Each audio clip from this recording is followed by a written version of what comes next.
Mesdames, Messieurs, bonsoir. Il s'est engagé aux côtés des femmes productrices de sel et fumeuses de poissons. Ses recherches ont permis la réduction de la pénibilité du travail, l'autonomisation de ces femmes entrepreneurs et bien sûr leur implication dans la sauvegarde de l'environnement. Il s'appelle Élie Antoine Padonou. Découvrons ensemble ce chercheur béninois.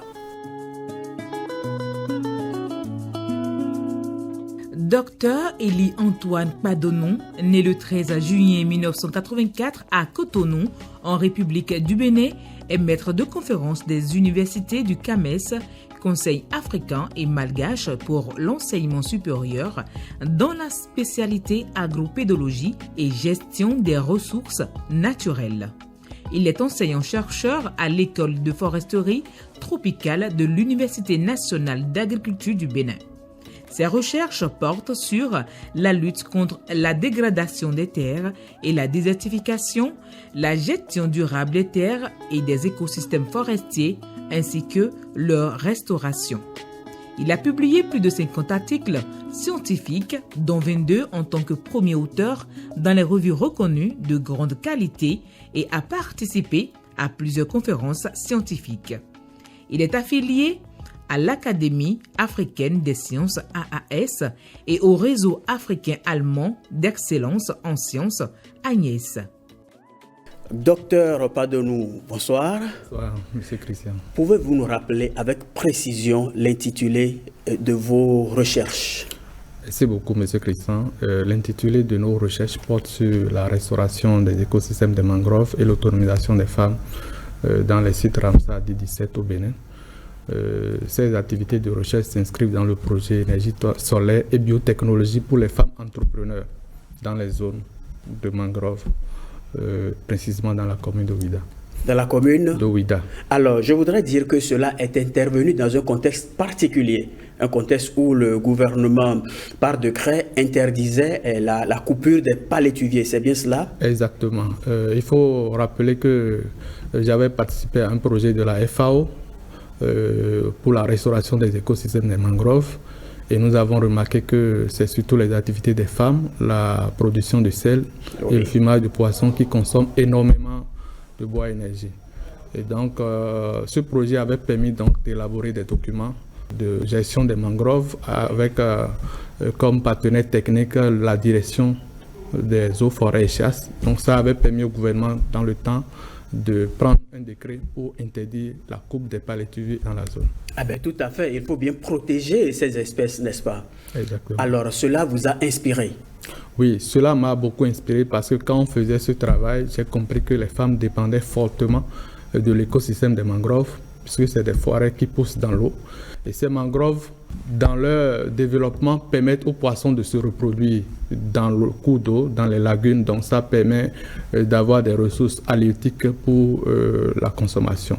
Mais du fait de la pression exercée par ces femmes sur ces écosystèmes, donc cela fait que les mangroves ont commencé par être dégradées. Et donc pour amener les femmes à toujours continuer à produire leur sel et leur fumer, le poisson pour toujours tout en préservant les écosystèmes des mangroves. Donc nous avons initié ce projet qui a permis donc de mettre en place un foyer moderne qui permet aux femmes non seulement de ne plus aller couper du bois, mais qui leur permettait de réduire le temps de cuisson, de production des activités pour dégager plus de temps pour exercer d'autres activités génératrices de bénéfices et pour leur autonomisation. Et de quelle manière?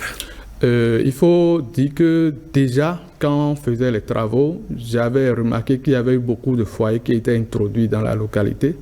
Et nous avons d'abord évalué les déterminants de non-adoption parce qu'on a remarqué que... Qu'est-ce que ça veut dire, ces foyers n'ont pas été adoptés. Il y avait eu des initiatives des ONG, d'autres projets qui ont voulu introduire des foyers puisqu'on suppose que les femmes consommaient plus de bois.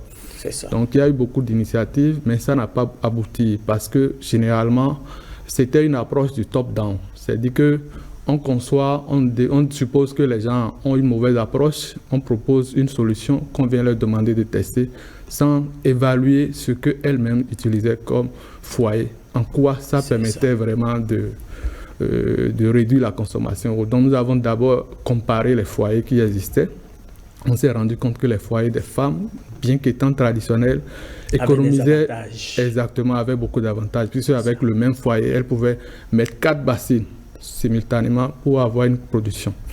Et donc, nous, on s'est basé sur ce principe traditionnel des femmes-là, pour concevoir un foyer qui peut garder 4 bassines, et donc pour leur permettre de rester dans leur référence de production. Et donc, ça a vraiment marché, puisque les femmes se sont retrouvées dans la technologie qui était vraiment co-créée par la recherche et l'innovation. Donc, ça a permis donc aux femmes de se retrouver dans cette nouvelle technologie. Est-ce qu'il y a eu des formations? Oui, nous avons fait beaucoup de formations parce que c'est une nouvelle technologie.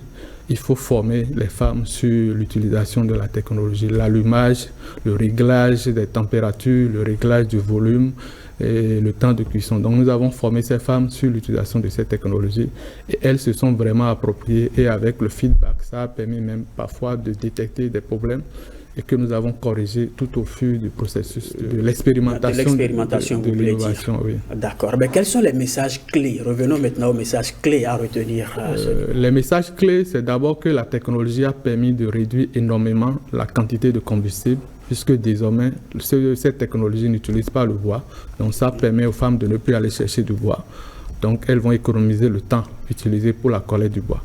Avec parfois des enfants au dos. Exactement, et elles reviennent souvent très fatiguées avec des maladies, et donc ça permet d'éviter tout ce problème-là. La deuxième chose qui est importante, c'est que cette technologie aussi permet de multiplier plus le nombre de productions, parce que les femmes avaient l'habitude de se réveiller déjà à 4 heures pour commencer la production et finissaient autour de 21 heures.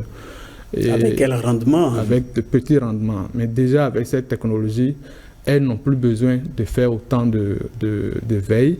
Donc, on peut confier la technologie à un groupe de femmes qui pourront, de façon professionnelle, produire du sel pour les autres. Donc, ça devient une technologie de service, comme par exemple pour les moulins à maïs, où les femmes peuvent venir déposer leur saumure. Mais là, c'est plus efficient, docteur. Exactement. Et du côté du fumage de poisson, c'est la même approche?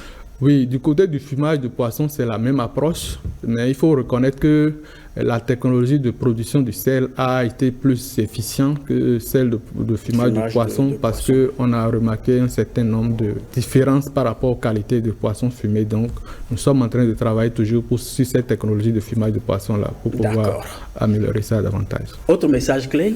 Oui, l'autre message clé que nous pouvons aussi partager, c'est surtout d'accompagner les femmes par rapport à leur autonomisation, parce que c'est des femmes dans ces localités, elles ont vraiment la volonté, elles s'adonnent principalement à ces activités, mais elles manquent de soutien et d'accompagnement.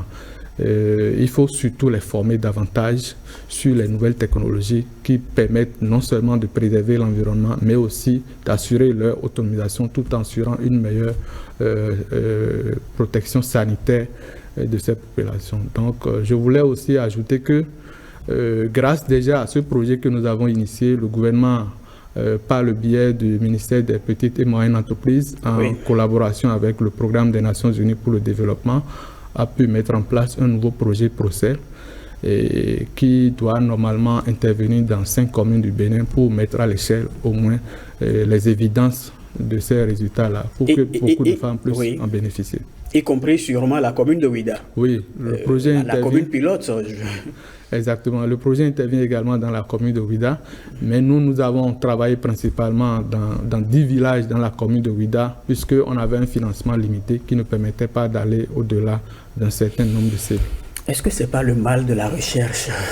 Oui, c'est vraiment un problème majeur de la recherche, les sources de financement, parce qu'il faut dire que dans le cadre de ce projet, nous avons compété à l'international. C'est pas que on nous a donné les ressources, mais c'était une compétition. Et en Afrique de l'Ouest, il y a eu 6 projets financés par cette cohorte du CRDI sur l'autonomisation des femmes. Donc il y a 2 projets au Bénin, il y a certains au Sénégal, au Burkina et autres.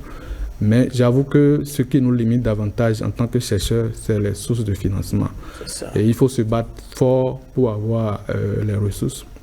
Et si l'État peut davantage nous accompagner, même s'il faut créer, par exemple, des cagnottes de financement pour encourager cette compétition pour que les idées, les solutions, les problèmes réels que nous avons dans notre société, dans notre pays, puissent vraiment être pris en compte par les approches de recherche. Parce que ce qu'on nous reproche souvent, c'est que nous faisons des recherches, mais qui ne sont pas toujours en lien avec les priorités. Les attentes, les besoins.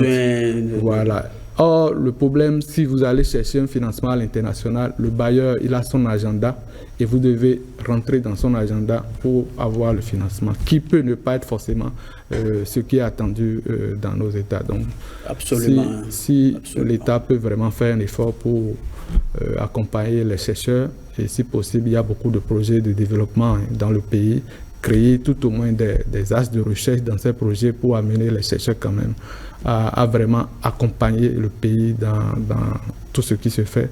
Mais ce sera vraiment bénéfique pour tous. Vous parliez de l'agenda du bailleur et même ces canaux de vulgarisation, parce qu'il y a parfois de très bons résultats, mais qui ne sont pas accessibles à nos populations, puisque vous ne publiez pas toujours dans des canaux locaux, pour ainsi dire, n'est-ce pas?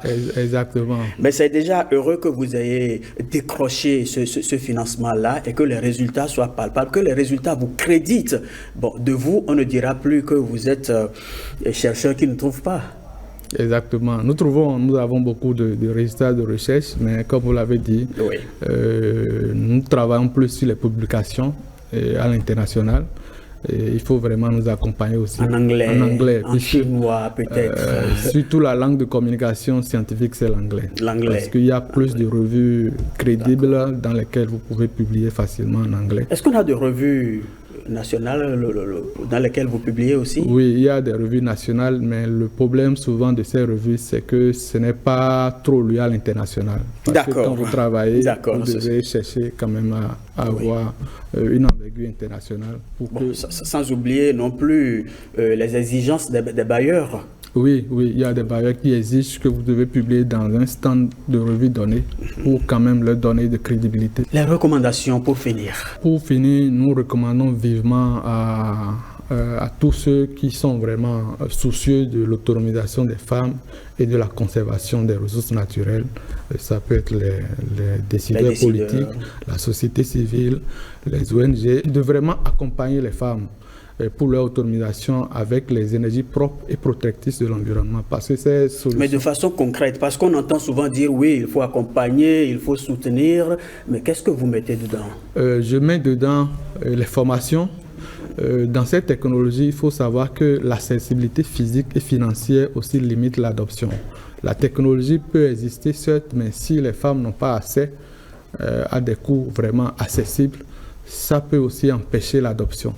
Donc, il faut vraiment travailler pour que cette technologie soit accessible aussi bien physiquement que financièrement pour que les femmes puissent vraiment en avoir accès. Et la deuxième chose aussi, c'est pour avoir accès à cette technologie, il faut des financements. Les femmes ont souvent posé le problème de financement pour accompagner les activités de production.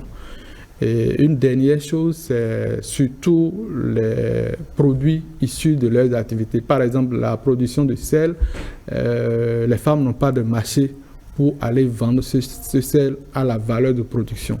Donc il faut vraiment... Il est bradé, vous voulez dire? Oui, les sels sont bradés et ça fait que elles ne sont pas toujours en mesure de vraiment jouir de ces activités. Donc si vraiment il peut y avoir des accompagnements pour ces femmes pour que ces sels puissent quand même être mis sur les marchés quand même jusqu'au niveau international, ça va permettre quand même aux femmes de jouir de ces activités et régler beaucoup de problèmes dans ces localités. Merci à vous, Dr Elie-Antoine Padonou. J'espère que vous nous reviendrez sur ce plateau avec d'autres résultats. Oui, je serai très ravi de revenir. C'est un plaisir. Et avec ce contact, je pense qu'on va renouveler davantage notre présence sur ce plateau. Merci à vous. Chers téléspectateurs, nous voici au terme de cet entretien.